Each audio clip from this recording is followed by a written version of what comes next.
इस बेहतरीन होली का तोहफा कोई हो ही नहीं सकता। अब भारतीय टीम टी20 वर्ल्ड कप 2026 के फाइनल में प्रवेश कर गई है और उन सभी के मुंह पर ताला जड़ दिया है जो ये विश्वास जता रहे थे, जो ये सोच रहे थे कि टीम इंडिया सेमीफाइनल में नहीं पहुंचेगी, जबकि अब टीम इंडिया फाइनल में पहुंच गई है। पूरी टीम इंडिया को बहुत बहुत बधाई और उन सभी फैंस को, लाखों करोड़ों फैंस को जो भारत ही नहीं देश विदेश से दुआएं कर रहे थे भारतीय टीम के फाइनल में जाने की, सेमीफाइनल जीतने की, वेस्ट इंडीज वाला मैच जीतने की। भाई साहब बहुत जबरदस्त, क्या जबरदस्त खेल जो टीम इंडिया ने पिछले 3 मैचों में दिखाया है वो वाकई काबिले तारीफ है। जहां बात हो रही थी, जहां लोग प्लानिंग कर रहे थे अभिषेक शर्मा की, वहां पर ईशान किशन आ गए। ईशान किशन की प्लानिंग होने लगी तो शिवम दुबे आ गए, हार्दिक पांड्या आ गए। लोगों की समझ में नहीं आ रहा था कि भारतीय टीम के किस प्लेयर से वो बचे और किस प्लेयर के खिलाफ वो रणनीति तैयार करे। हार्दिक पांड्या प्लानिंग की तो अब भाई साहब गॉड्स प्ले जिसे कहते हैं, नियति को जो मंजूर होता है, संजू सैमसन, जी हाँ, सिर्फ 4 मैच जो कि वर्ल्ड कप में प्लेइंग 11 का हिस्सा भी जिन्हें नहीं माना जा रहा था, वो इस समय स्टार बन चुके हैं भारतीय टीम के। उन्होंने दिखाया कि अगर विश्वास हो, टेम्परामेंट हो और लगातार कुछ करने की चेष्टा हो, लगातार कुछ करने की हिम्मत हो तो ऊपर वाला भी मौका जरूर देता है। अभिषेक शर्मा की फॉर्म गई, लेफ्टी राइटी कॉम्बिनेशन पर चर्चा हुई, आउट ऑफ फॉर्म चल रहे संजू सैमसन की एंट्री वर्ल्ड कप की ओपनिंग जोड़ी के तौर पर हो गई। ईशान किशन तीसरे नंबर पर चले गए और ये निर्णायक रणनीति जो है वो काम कर गई। पहले जिम्बाब्वे, उसके बाद वेस्ट इंडीज और अब इंग्लैंड। जबरदस्त जबरदस्त। संजू सैमसन तो ऐसा लग रहा था जो पिछले वाले मैच में 97 से जहां उन्होंने छोड़ा था वहीं से उन्होंने शुरुआत करी है और बिल्कुल उसी अंदाज में शुरुआत करी है। अभिषेक शर्मा एक बार फिर फेल रहे। मैं कहूंगा अभिषेक शर्मा को थोड़ा सा इंतजार करना चाहिए। पिच पर लगातार संजू सैमसन उनको बता रहे थे कि थोड़ा सा संयम बरतिए, बॉल आएगी तभी मारना। वो ओपनर, वो खिलाड़ी जो टीम से बाहर चल रहा था और जो टीम के अंदर था, अब उसे वो समझा रहा था क्योंकि अब सितारे बदल चुके थे।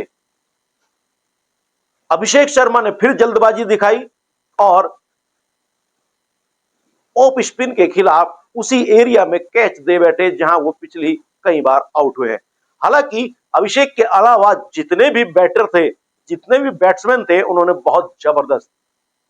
ईशान किशन आए, उन्होंने भी रन गति को कम नहीं होने दिया और संजू सैमसन के साथ मिलकर ताबड़तोड़ बल्लेबाजी की और इंग्लैंड के जितने भी, चाहे वो स्पिनर हो चाहे फास्ट बॉलर हो, उनकी भाई धुलाई जबरदस्त की।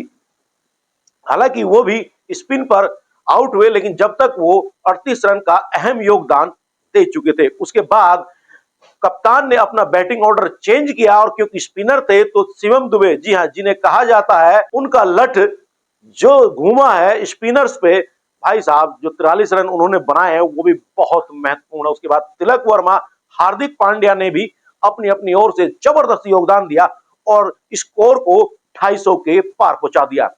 अब बारी थी इंडिया के गेंदबाज की, जहां पर मुझे सबसे बड़ी चिंता थी और पिछले कई वीडियो में मैं गेंदबाजी पर चिंता जता चुका हूं। हालांकि 250 प्लस रन बन गए थे तो मुझे यह उम्मीद थी कि इंग्लैंड जो है वो भी जवाबी हमला करेगी, ताबड़तोड़ खेलेगी, लेकिन 200 और 250 का चेजिंग करते समय जो प्रेशर जो रहता है वो कहीं ना कहीं इंग्लैंड को ले डूबेगा।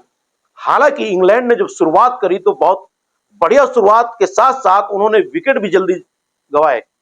अक्षर पटेल ने 2 खूबसूरत विकेट चटकाए और हार्दिक पांड्या ने पहले विकेट ली। बुमराह को लाया गया। बुमराह ने पहली ही बॉल पर ब्रुक को जो आउट किया और जो अक्षर पटेल ने जिस तरीके का खूबसूरत पीछे दौड़ते हुए बाउंड्री के पास जो कैच पकड़ा, वो भी काबिले तारीफ था। बुमराह ने जबरदस्त गेंदबाजी की। वरुण चक्रवर्ती की एक बार फिर पिटाई हुई, वो उनका कॉन्फिडेंस बिल्कुल नहीं दिखा। यहां तक कि लगातार मतलब जो है वो एक गलत स्पॉट पर जो है गलत लाइन चुनकर जो है बॉल डाल रहे थे, जिससे उनकी काफी ज्यादा पिटाई हुई। हालांकि हमारे बापूजी यानी कि टीम इंडिया के उप कप्तान वो एक बार फिर जो है उन्होंने पावर प्ले में उनको लाया गया, उनको जो है बॉल कराएगी और उन्हें निराश नहीं किया, उन्होंने भी विकेट दिलाए। सबसे मेन इस पूरे उसमें कहा जाए तो बुमराह के वो 2 ओवर और हार्दिक पांड्या का वो 1 ओवर जिसने भारत की जीत की नींव रखी। हालांकि लास्ट ओवर में 2-3 छक्के पड़े, लेकिन जब तक मैच इंडिया जीत चुकी थी। लेकिन बुमराह ने जो कल किया है, बुमराह ने जो इंग्लैंड के सामने जिस तरह की गेंदबाजी की है, वो बताती है कि जस्सी जैसा कोई नहीं। हार्दिक पांड्या ने भी जो है प्रेशर में बढ़िया गेंदबाजी की। इतना ही नहीं, अर्शदीप ने भी जो है अपने जो लगातार यॉर्कर का जो इस्तेमाल बुमराह और अर्शदीप ने किया है, उसमें उनको कामयाबी हासिल हुई। 7 रन से ये मुकाबला इंडिया जीत गई। लेकिन इंग्लैंड के युवा क्रिकेटर 22 साल के बेंथल जो थे, जिन्होंने भाई साहब जब तक वो खड़े रहे, इंग्लैंड कभी भी मैच में पीछे नहीं हुई। उन्होंने शानदार शतक लगाया और टीम इंडिया को लगभग जीत के आसपास ले ही गए थे। लेकिन मैंने कहा बुमराह हार्दिक की वो 3 ओवर के वो स्पेल जो उन्होंने जबरदस्त गेंदबाजी की, ज्यादा से ज्यादा यॉर्कर दी, लेकिन उसके बावजूद मैं टीम इंग्लैंड के बल्लेबाजों की और पेंथल की खास तौर से सिफारिश करूंगा। उनकी बेहतरीन पारी जो है वो भी 22 साल की युवा क्रिकेटर जो कि इंग्लैंड का फ्यूचर और वर्तमान दोनों दिख रहा है। वहीं टीम इंडिया ने सभी को दरकिनार करते हुए कई इतिहास और रिकॉर्ड बनाए। रिकॉर्ड अब तक जो है होस्ट नेशन कोई भी वर्ल्ड कप फाइनल में नहीं पहुंची है, तो वर्ल्ड कप फाइनल में पहुंच गई। अभी तक जो है लगातार कोई भी टीम लगातार चैंपियन नहीं बनी है, तो इसकी दहलीज पर है। लगातार कोई भी टीम इतने बड़े टोटल को, ये जो टोटल था 253 रन का, वो वर्ल्ड कप इतिहास का सबसे बड़ा टोटल था। इस टोटल की नींव पर इन रनों की नींव जो भारतीय टीम ने रखी, उसने उसको पार लगा दिया। अब अगला मुकाबला न्यूजीलैंड से होगा। न्यूजीलैंड की टीम भी तगड़ी है, लेकिन भारत का कोई सानी नहीं। संजू सैमसन या कोई भी एक चलेगा। बॉलिंग ऐसे ही करनी चाहिए, इसी तरीके से करनी चाहिए। हालांकि जो अहमदाबाद की पिच जो होगी 8 मार्च को, अहमदाबाद की पिच जो है वो थोड़ा सा डिफरेंस है, वहां पर बॉल फंसती है, तो वहां पर देख के खेलना होगा। उसके साथ ही आप सभी को एक बार फिर से बहुत बहुत शुभकामनाएं मिलेंगे फाइनल के मैच के पहले या मैच के बाद में। लेकिन आप हमारी वीडियो को पसंद करते हैं तो लाइक शेयर सब्सक्राइब करने के साथ साथ वीडियो के ऊपर कमेंट करना ना भूलें। अपने संदेश अपने विचार आप हमें भेज सकते हैं।